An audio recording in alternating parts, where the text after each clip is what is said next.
Welcome back to the channel, everybody. Today's video is all about Viper. So Viper's a really fun card. She's a 2 cost, 3 power. On reveal, your opponent gains control of one of your other cards at this location. There's a lot of really cool cards in the game that work really well with Viper, but unfortunately some of those are pool 4 and 5, so I don't have all of them. But I still wanted to really make a Viper deck anyway, so I made what I thought was the best option for what I currently have as kind of like a troll deck to just throw a bunch of cards at my opponent and force them to fill up their locations with hopefully some trash. So main combo is the 1-2 combo of playing the Hood. So you guys know the Hood probably is a 1 cost -2, but on reveal you get a Demon. He works really well with destroy based decks because you just destroy the Hood. You get good value with a 1 cost 6 power card.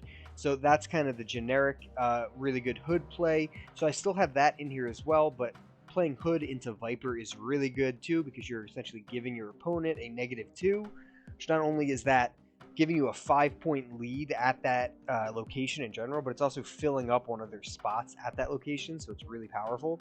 So Hood is one of the best combos, but the other combo could be Debris.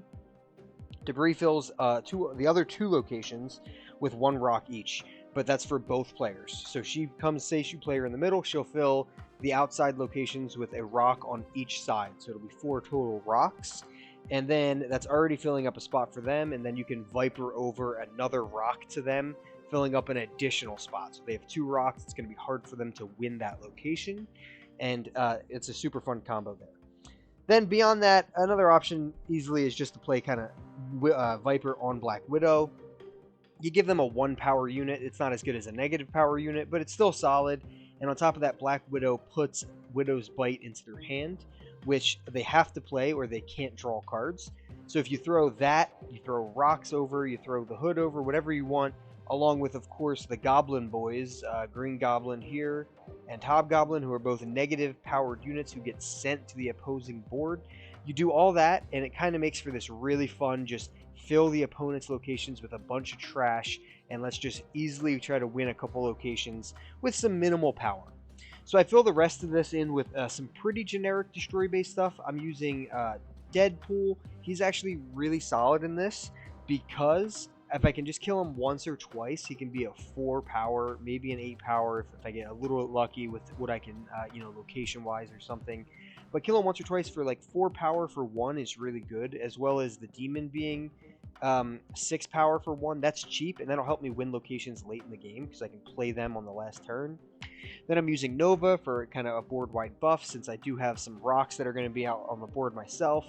Using Carnage and Deathlock, and Bucky Barnes, of course, for a nice 6 power unit.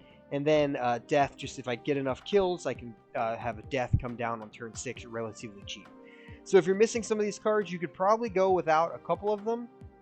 I don't think you need Black Widow or Hobgoblin or Green Goblin necessarily. They're kind of just more fun troll options, but I would say you need Hood, Viper, and Debris, and Death really helps. So, as always, I'm going to jump right into some gameplay, hopefully show off the deck a little bit, get a couple of nice wins, show you how the deck flows, how it functions, and all that jazz. So if you guys aren't sticking around for that, I appreciate it for checking out the video. Try the deck out. Let me know what you think in the comments below. We got Death, Hobgoblin, and Green Goblin. We got the Goblin Bros, and we got Shadowland coming down. So if I see Viper, I could just send the Ninja over. That'd be actually pretty nice. But that does require us to see him first. Alright, so we got the Altar of Death. So things played here are going to get destroyed, and I'll get +2 energy the next turn for that. So kind of funny that I have Nova there right now. Because right now I'm winning it. You need like a card like Bucky Barnes or Jubilee. You need to play something like that here to get something to stick. Or just armor or something. Alright, I'm going to go ahead and drop Green Goblin on the left. So on reveal effects aren't going to work at nowhere. So I can't even play Hobgoblin or Green Goblin over there.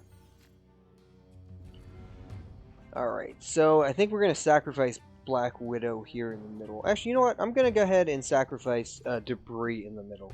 So Debris is going to die. But I'm going to flood his board with rocks, which is going to make it really hard for him to win a location. So he's going to have 3 cards at the left, which is Green Goblin, a Ninja, and a Rock. And then the right's going to be Bishop and a Rock already. So he's going to have a lot of work to do to come back from that. And then I'll try to just win that right side location with, like, Death. Hobgoblin I might not be able to play. Yeah, I think I'm going to do that. Let's see how it works. See what he has in the middle. So I'm doing debris, so there's rocks everywhere, filling up the location. He's got Mr. Negative, so he's going to have some big things, but he probably doesn't have a whole lot of room to play those big things. That's the hope, at least. Alright, so we're going to just go ahead and play Death, and we're going to play the Hood in the middle. Have the mana for it right now. It's very risky playing a Hobgoblin or Green Goblin on a location that he only has one spot left. If he plays something here, then I would get stuck with Hobgoblin on my side, which is bad. Can't let that happen. He's got Psylocke, so he's going to have unlimited energy next turn. Oh, when magic comes down. Okay, so we're going to have a turn 7 this game, which isn't terrible. So I'm definitely going to go with Hobgoblin, throw it to that side, and I'm going to go with Black Widow here as well. And I'm going to hold on to the Demon for now, just so I have a little bit more surprise factor. I don't have anything expensive in this deck besides Death and Hobgoblin, so I can afford anything I draw regardless. So Hobgoblin goes over, fits in that last spot. That was close. If he would have played 3 things there, I would have been big time screwed, but that helps a lot.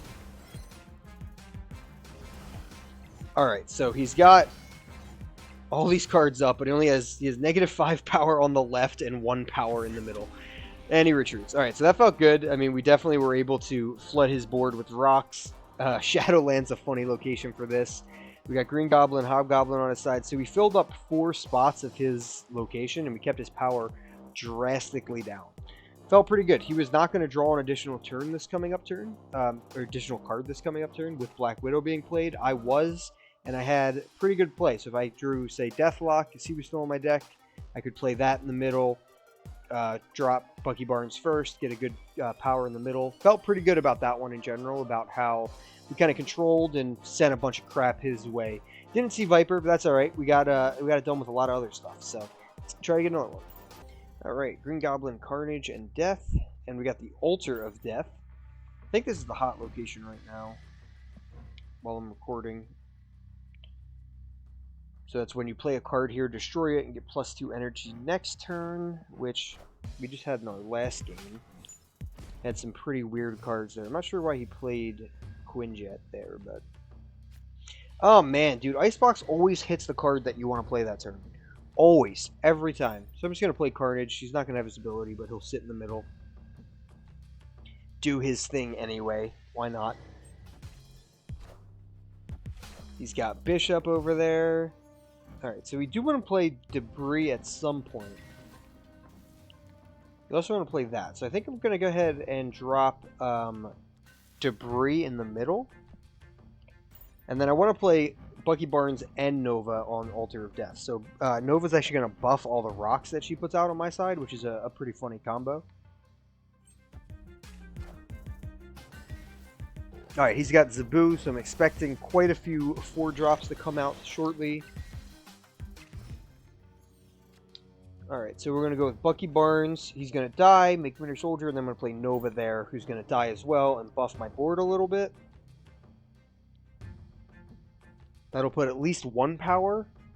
It'll put 1 power on the rock, and then it'll put 7 power with Winter Soldier. So it should be a pretty good power on top of the Altar of Death, which is a hard location to win. So I have to focus on winning the middle. He is like full committed to the right at the moment, and it's not even that much power though. So I could even win that location if I really wanted to. So I'm going to go ahead and play Green Goblin here. I'm going to go ahead and play Deathlock on top of the rock. And then I'll play Black Widow on top of that as well.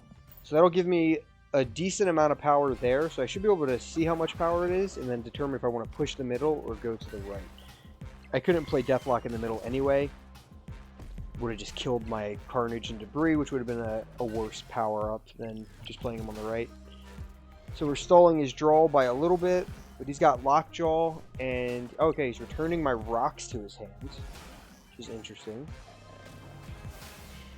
Let's see what Lockjaw pumps out. Pumps out Moon Girl, so he gets a bunch of extra rocks. So Hobgoblin's good, but he's going to play something there, so we're going to have to just go with Death in the middle, and I think it'll be enough power. I don't think I have a chance to win the right. Collector is actually pretty huge, along with Bishop, so we got to just try to win the middle. But I think Altar of Death is pretty locked up. I think. I'm not sure. I know he's got like 4 rocks in his hand right now.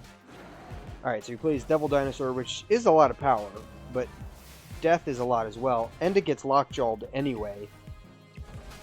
So it gets Lockjawed to Titania, which is even less power, but we had it even if it was Devil Dinosaur. So another game without Viper, unfortunately, but I'll try to find Viper in the next one. Still felt solid, felt like a pretty classic Destroy deck, kind of threw some stuff in his face, and felt okay about it. Alright, let's try to get another one with Viper. Alright, we got the Hood, Nova, and Hobgoblin, and we drew Viper, which is great. So we're going to have the Hood into Viper combo, which is super fun. So we got the Hood, and I can't play my first card here. Brutal. Alright, so I can't play my first card here, so I can't just play Viper there. So I'm going to have to play her there next turn. So I'm going to have to go with the Demon here on the right. He's playing Bucky Barnes. Alright, so he's playing some Destroy-based stuff as well. And after turn 3, everything's going to get destroyed. Alright, so we're going to go with Deadpool on the right. Brutal location to kill Demon, but at least Deadpool's going to die. And then I'm going to throw the Hood to him here. Yeah, he doesn't feel bad about having Bucky Barnes on top of Murder World at all. But he's playing something else there as well. So let's see what he plays. But we're throwing the Hood over. He's playing Sabretooth, so Sabretooth's going to be free, and he's going to get left with 6 power there, which is kind of frustrating. So he's got a free card, and that's... We got Deadpool for 2. Alright, so cards that cost 1, 2, or 3 can't be played there, so we're looking to play Hobgoblin over there. So we're going to go ahead and do Deadpool into Deathlock, so we'll have a 4 power Deadpool for 1, which is solid for the last turn. But he does have, I was going to say, he has quite a bit of potential here. So yeah, he's got his own Deathlock. So he kills my Hood, kills his Deadpool. So that's definitely a good counter for this deck, is things that kill. Because he can kill Hobgoblin, Green Goblin, Hood, things that I'm sending him, which is scary. Still don't feel terrible. He does have a good advantage right now, but I have Death. Drawing Death there is huge. So I'm going to drop Hobgoblin on the left. Hopefully that helps me win that location, but if he has Death, he could win that himself. But hopefully Death lets me swing one of these other locations.